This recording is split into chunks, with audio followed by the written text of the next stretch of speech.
Good morning students. In previous video we have studied about the chapter 1 resources in geography. In this video we will study about chapter 2 land, soil, water, natural vegetation and wildlife resources.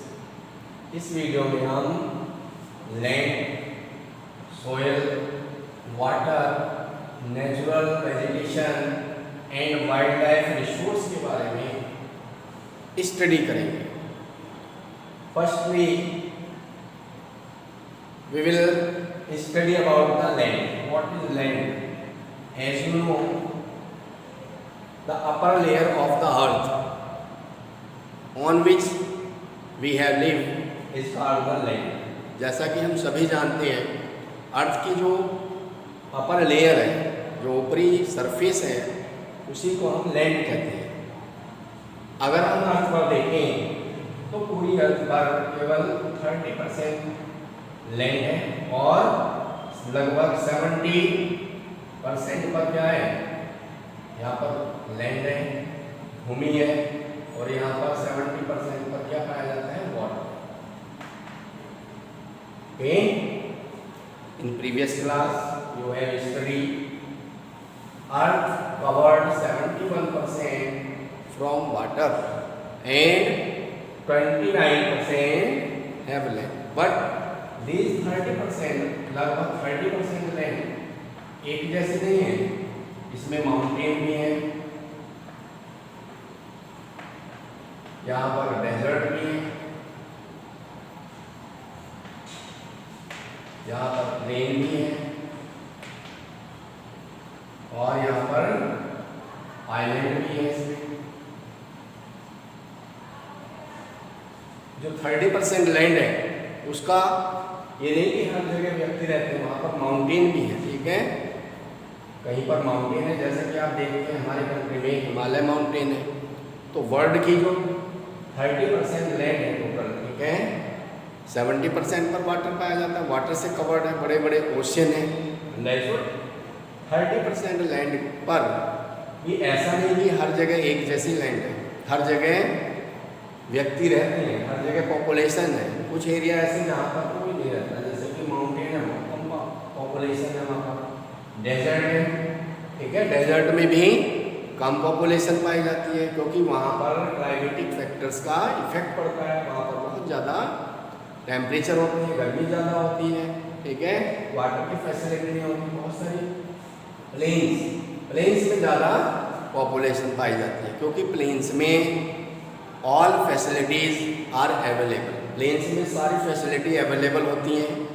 ठीक है, वहाँ पर agriculture के लिए suitable land पाई जाती है, fertile land, water की facility होती है. आसानी से हम प्लेन में ट्रांसपोर्ट के सिस्टम को सेटअप कर सकते हैं, रोड बना सकते हैं, रेलवे लाइन बिछा सकते हैं प्लेन में. ठीक है, वाटर की फैसिलिटी अवेलेबल होती है और इसलिए प्लेन में ज़्यादा पॉपुलेशन पाई जाती है. यही रीज़न है कि जो नॉर्दर्न प्लेन है हमारे कंट्री में, जो नॉर्दर्न प्लेन है जिसमें हम रहते हैं, ठीक है, बहुत सारे स्टेट इसमें आते हैं, जैसे कि पंजाब से लेकर, ठीक है, यूपी, हरियाणा और वेस्ट बंगाल तक नॉर्दर्न प्लेन फैला हुआ है. ठीक है, तो यहाँ पर ज़्यादा पॉपुलेशन है और यही रीजन है कि यहाँ पर ज़्यादा पॉपुलेशन पाई जाती है. पूरे कंट्री में अगर हम देखें, इंडिया में सबसे ज़्यादा पॉपुलेशन यूपी में है लगभग. ठीक है, यूपी की कितनी है? 23 करोड़. 23 करोड़ पॉपुलेशन अकेले यूपी में. क्यों? क्योंकि प्लेन में है. ठीक है, और प्लेन में ज़्यादा पॉपुलेशन है. रीजन क्या है कि यहाँ पर सारी फैसिलिटी अवेलेबल है, क्लाइमेट सुटेबल है, वाटर अवेलेबल है. ठीक है, यहाँ पर गंगा रिवर बहती है जिससे इरिगेशन में बहुत ज़्यादा हेल्प होती है और फर्टाइल लैंड बनी उपजाऊ मिट्टी है, हर तरह की क्रॉप्स यहाँ पर उगाई जा सकती है. क्लियर? इसलिए प्लेन में ज़्यादा पॉपुलेशन रहती है. आइलैंड्स की अगर हम बात करें, आइलैंड्स कहते हैं which land surrounded all round water. ठीक है, जो वाटर से चारों ओर से वाटर से सराउंडेड होती है लैंड, उसको हम आइलैंड कहते हैं. ठीक है, आइलैंड्स को हिंदी में द्वीप कहते हैं. जैसे कि हमारे कंट्री में अंडमान निकोबार और लक्षद्वीप आइलैंड ग्रुप है. ठीक ठीक है। तो वहाँ पर भी पॉपुलेशन है, लेकिन इतनी नहीं है जितनी कि प्लेन में, क्योंकि वहाँ पर भी इतनी सुटेबल क्लाइमेटिक कंडीशन नहीं पाई जाती। अंडरस्टूड? तो आप देखते हैं कि हर वर्ल्ड में अगर आप देखें, ठीक है, तो हर जगह एक जैसी पॉपुलेशन नहीं है, कहीं पर ज़्यादा है, कहीं पर कम है। रीजन क्या है, क्या फैक्टर्स हैं? एक तो टॉपोग्राफी कहते हैं कि अर्थ से हाइट, ठीक है, टॉपोग्राफी, कहीं पर ज़्यादा ऊंचाई है, माउंटेन पर अगर आप अधिक ऊंचाई पर जाएंगे तो वहाँ पर बहुत ही कम पॉपुलेशन होती है, क्योंकि वहाँ लो टेम्परेचर होते हैं, वहाँ पर कोई भी नेचुरल वेजिटेशन नहीं होती। अगर आप 6000 मीटर से ऊपर जाएंगे माउंटेन पर, ठीक है, 6000 मीटर, तो वहाँ क्या होगा, टेम्परेचर माइनस में हो जाता है, स्नो से कवर्ड होता है। इतने लो टेम्परेचर में नेचुरल वेजिटेशन भी ग्रो नहीं होती, और वहाँ पर एग्रीकल्चर नहीं की जा सकती, वाटर जो है वो फ्रीज होता है, ठीक है, ट्रांसपोर्ट की प्रॉब्लम आती है, वहाँ पर रोड नहीं बना सकती, तो इसलिए वहाँ पॉपुलेशन नहीं पाई जाती, बहुत कम है। अंडरस्टूड? तो टॉपोग्राफी का इफेक्ट पड़ता है। दूसरे क्लाइमेट कहाँ पर, किस तरह की क्लाइमेट, इसका भी इफेक्ट पड़ता है, ठीक है, कि कहाँ पर कितने लोग रहते हैं। क्लाइमेट, हॉट क्लाइमेट में अगर आप देखेंगे सहारा डेजर्ट में, ठीक है, बहुत कम पॉपुलेशन रहती है, लोग रहते नहीं है, क्योंकि क्लाइमेट का भी इफेक्ट पड़ता है। जहाँ की हॉट क्लाइमेट होती है, ज़्यादा कोल्ड क्लाइमेट होती है, वहाँ पर भी पॉपुलेशन कम पाई जाती है, तो क्लाइमेट का भी इफेक्ट पड़ता है, ठीक है। लैंड को यूज करने में 30% लैंड है, ठीक है, टोटल वर्ल्ड में। अब इसका लैंड पैटर्न यूज किस तरह से यूज होता है, ये फैक्टर उसमें प्रभावित होते हैं, ठीक है। इन फैक्टर का इफेक्ट पड़ता है टोपोग्राफी, क्लाइमेट एंड अवेलेबल और वाटर की फैसिलिटी। जहाँ पर आपने देखा है रिवर प्लेन में ज़्यादा लोग रहते हैं, ठीक है, क्योंकि आप देखेंगे, अगर हम शुरू से ही देखें हैं, आदिवासी जब रहते थे तो उन्होंने सबसे पहले अपने सेटलमेंट रिवर के किनारे पर ही बनाने स्टार्ट किए, वहीं पर सेटल हुए। वो सेटलमेंट सबसे पहले रिवर के किनारे पर उन्होंने बनाए, क्योंकि रिवर से वाटर की फैसिलिटी उनको अवेलेबल हो जाती थी, उनको इरिगेशन के लिए वाटर की नीड होती थी, या फिर पीने के लिए भी वो रिवर का वाटर ही यूज करते थे। तो यही रीज़न था कि जितनी भी आपने देखी है सिविलाइजेशन हुई है, जितनी भी सभ्यताएं हुई हैं, चाहे वो इंडस वैली सिविलाइजेशन है, हड़प्पन सिविलाइजेशन है, या फिर नाइल वैली, जो नील नदी की सभ्यता थी, जो अफ्रीका में, ठीक है, नाइल रिवर जो वर्ल्ड की लॉन्गेस्ट रिवर है, नाइल रिवर, तो नाइल रिवर में सिविलाइजेशन हुई है। तो जितनी भी सिविलाइजेशन हुई है वो सारी रिवर के किनारे पर ही हुई है। क्यों? क्योंकि वाटर आसानी से मिल जाता है, वाटर की अवेलेबिलिटी जहाँ पर होती है वहाँ पर भी लोग रहना पसंद करते हैं। क्लाइमेट जहाँ पर सुटेबल होती है, अधिक कोल्ड क्लाइमेट में भी लोग नहीं रहते, और अधिक हॉट क्लाइमेट में भी नहीं रह सकते, सर्वाइव नहीं कर सकते। तो जहाँ की क्लाइमेट सुटेबल होती है वहाँ पर पॉपुलेशन ज़्यादा होती है, ज़्यादा लोग वहाँ पर रहना पसंद करते हैं। इसी तरह से जहाँ वाटर की फैसिलिटी है, अवेलेबिलिटी है, वहाँ पर ज़्यादा लोग रहना पसंद करते हैं, ठीक है। ट्रांसपोर्ट फैसिलिटी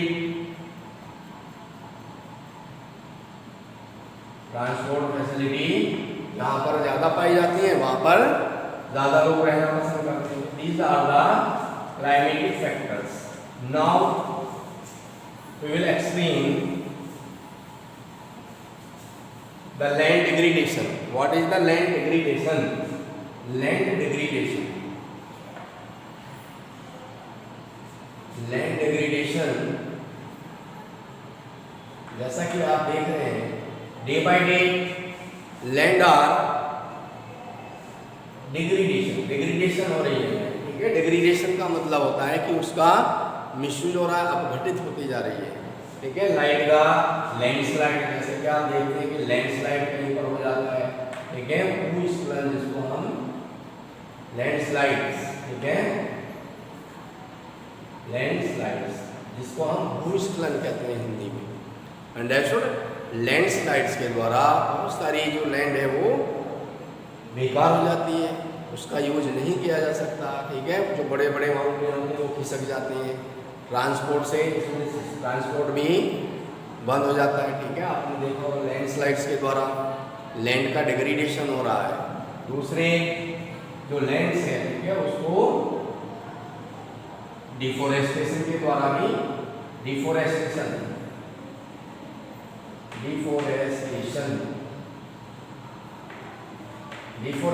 का मतलब होता है पेड़ों को काटना। अधिक संख्या में डिफोरेस्टेशन हो रहा है, पेड़ों को काटा जा रहा है। ठीक है, और लैंड का यूज किया जा रहा है डिफरेंट पर्पज में, जैसे कि एग्रीकल्चर के लिए। ठीक है, एग्रीकल्चर लैंड को इम्प्रूव किया जा रहा है और बिल्डिंग बनानी है। ठीक है, अगर हमको मान लीजिए रोड बनानी है कहीं पर, ठीक है, तो उसके लिए क्या होता है, डिफोरेस्टेशन होता है, पेड़ों को काटना पड़ता है और बिल्डिंग बनाने, क्योंकि पॉपुलेशन बढ़ रही है, ज़्यादा लोगों के लिए ज़्यादा लैंड की नीड होती है। ठीक है, किसकी चीज़ में लैंड का यूज होता है, एग्रीकल्चर में। सबसे पहले एग्रीकल्चर। अब आप देखते हैं कि हमारे कंट्री में लगभग 65% पॉपुलेशन एग्रीकल्चर पर डिपेंड है। It is the primary occupation of our country. ठीक है, और पहले एग्रीकल्चर पर ही लोग डिपेंड रहते थे, इसी से टैक्स दिया जाता था। ओके, क्योंकि पहले इंडस्ट्रिया नहीं थी, तो एग्रीकल्चर में लैंड का यूज होता है। फॉरेस्ट्री में, फॉरेस्ट्री, ठीक है, फॉरेस्ट्री का मतलब वनों में। ठीक है, आज भी हमारे कंट्री में अगर हम देखें 22% लैंड पर वन पाए जाते हैं, यानी 22% है, जबकि 33 होने चाहिए। ठीक है, क्लाइमेट, नेचुरल क्लाइमेट के एनवायरनमेंट के लिए 33% पार्ट पर किसी भी कंट्री के फॉरेस्ट होना अनिवार्य है। लेकिन हमारे कंट्री में कितने हैं, 22 में कम है, क्योंकि इनको काटा जा रहा है। ठीक है, ब्रिटिश एरा से लेकर ब्रिटिश एरा में जब यहाँ पर ब्रिटिश का रूल था, तब बहुत सारे फॉरेस्ट को काटा गया, डिफोरेस्टेशन बहुत ज़्यादा हुआ। फॉरेस्ट्री का मतलब होता है वन। ठीक है, फॉरेस्ट्री एंड माइनिंग, माइनिंग में भी लैंड का यूज होता है। माइनिंग करने के लिए आप देखते हैं, ठीक है, कि माइनिंग में भी लैंड का यूज होता है। माइनिंग जैसे कि कोल माइन है, आयरन माइन है, ठीक है, तो उसमें लैंड में क्यों सारे मिनरल्स जो हैं वो लैंड में ही मिक्स हैं, अर्थ में ही पाए जाते हैं, तो उनको सेटअप करने के लिए, ठीक है, माइनिंग। इसके अलावा तो इसमें होता है सेटअप का इंडस्ट्री। मान लीजिए हमको कोई सेटअप इंडस्ट्री सेटअप करनी है, तो उसमें भी लैंड का यूज होता है। इंडस्ट्री कहाँ पर बनाते हैं, हम लैंड पर बनाते हैं। अपने हाउस कहाँ पर बनाते हैं, लैंड पर। ठीक है, तो it is the very most important as well as very precious natural resources. Natural resources आपने फर्स्ट चैप्टर में पढ़े हैं। ठीक है, natural resources are the gift of nature. ये क्या है, नेचर के गिफ्ट है, प्रकृति के द्वारा दिए गए हमें निःशुल्क उपहार है नेचुरल रिसोर्सेज। इन्हीं के द्वारा इनका यूज करके कोई भी कंट्री रिच बन सकता है। ठीक है, और कोई भी कंट्री डेवलप बन सकता है। अंडरस्टूड, टेक्नोलॉजी के द्वारा नेचुरल रिसोर्स का यूज करके। अब आप देखते हैं कि जो लैंड है वो लैंडस्लाइड हो रहा है, डिफरेंट टाइप में इसका डिग्रेडेशन हो रहा है।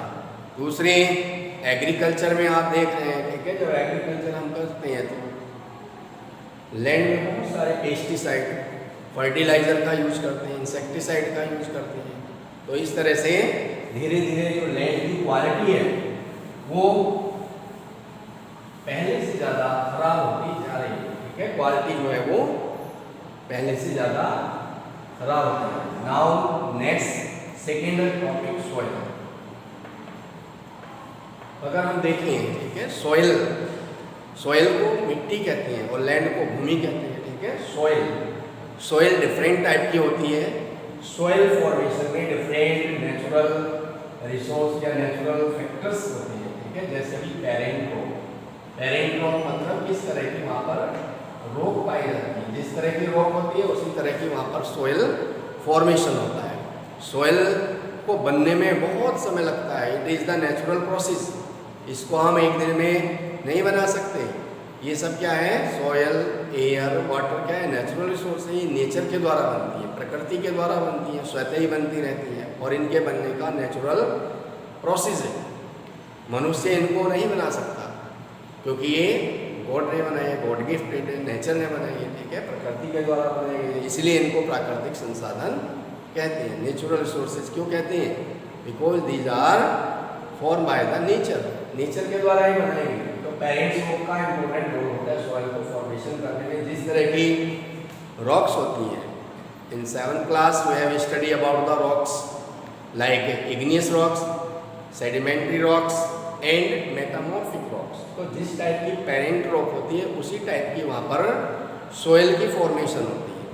सोयल बारीक कणों वाली, ठीक है, जिसमें ग्रीन होती है, उसमें बिल्कुल बारीक कणों पर वाली जो सरफेस होती है अर्थ की, उसको हम सोयल कहते हैं। और डिफरेंट प्लेस पर डिफरेंट टाइप की सोयल पाई जाती है। जैसे आप देखते हैं कहीं पर एलुवियल सोयल पाई जाती है, कहीं पर ब्लैक सोयल पाई जाती है, ठीक है, और कहीं पर रेड सोयल। हर स्टेट की अगर आप देखें तो सोयल जो है वो डिफरेंट होती है। क्यों? क्योंकि पेरेंट रॉक का उस पर एक इफेक्ट पड़ता है। Black soil, red soil, alluvial soil. हमारे स्टेट में इस तरह की सोयल पाई जाती है, एलुवियल सोयल, जिसको हिंदी में जलोढ़ मिट्टी कहते हैं, ठीक है। और there are different soil, okay. तो पेरेंट रॉक का इंपॉर्टेंट रोल होता है सॉइल को फॉर्म करने में। दूसरे सेकंड क्लाइमेटिक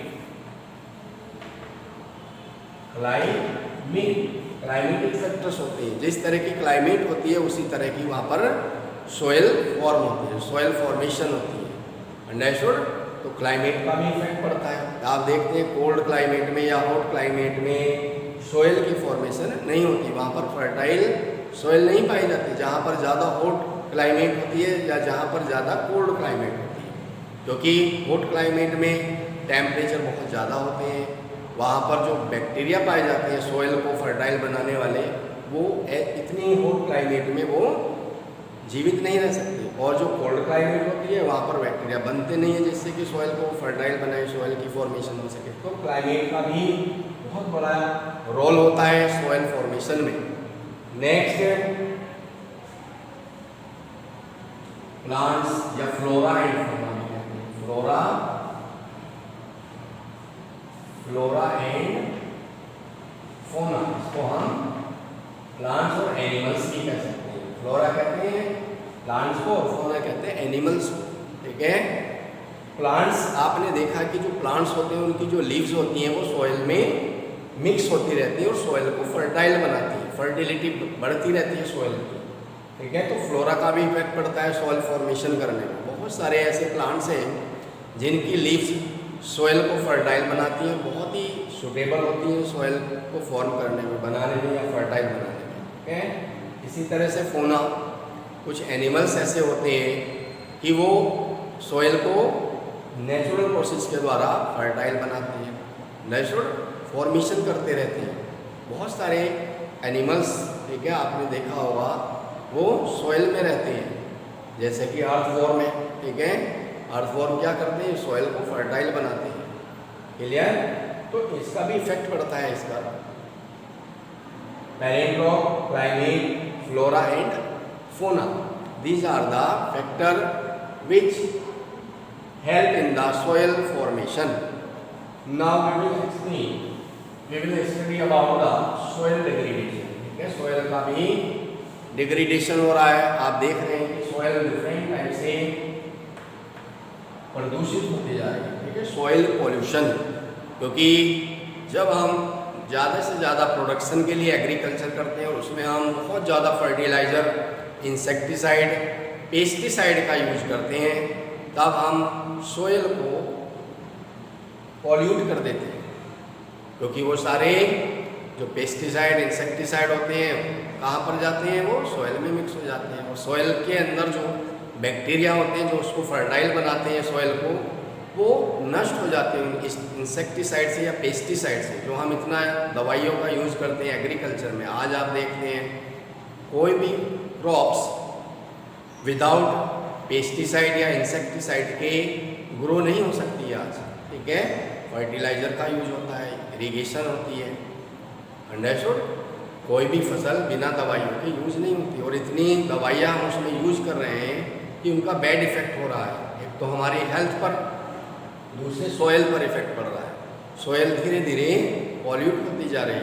आज पंजाब हरियाणा के फार्मर इतने परेशान हैं कि वो सोइल की जो फर्टिलिटी है वो कम होती जा रही है, अंडरस्टूड, क्योंकि उन्होंने बहुत ज़्यादा इंसेक्टिसाइड पेस्टिसाइड का यूज़ किया है अधिक प्रोडक्शन के लिए।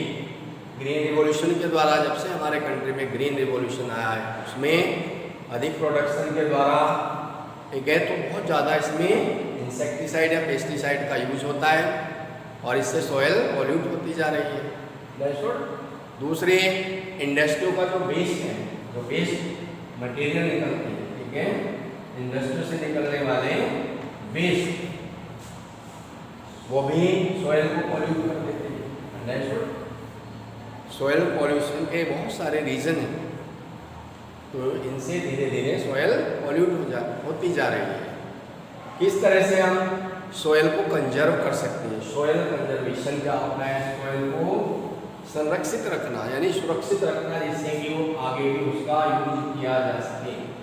Soil conservation, understood. क्या होता है सॉइल कंजर्वेशन? सॉइल कंजर्वेशन का मतलब है कि सॉइल को आने वाली जनरेशन के फ्यूचर के लिए सुरक्षित रखना। इसमें हम क्या उपाय कर सकते हैं? फर्स्ट मल्चिंग, ठीक है, फर्स्ट होता है मल्चिंग। मल्चिंग क्या होता है कि सॉइल में जब हम उसकी अपर लेयर को कवर कर देते हैं लीव से, ड्राई लीव से, ठीक है, तो तब उसको हम मल्चिंग कहते हैं, अंडरस्टूड। मल्चिंग के द्वारा हम सॉइल को प्रोटेक्ट कर सकते हैं, क्लियर। और दूसरी इंटरक्रॉपिंग। इंटरक्रॉपिंग होता है कि कई सारी फसलें एक साथ हुआ, ठीक है, इंटरक्रॉपिंग, मल्चिंग। तो there are a lot of method to protect the soil. Thank you and have a nice day.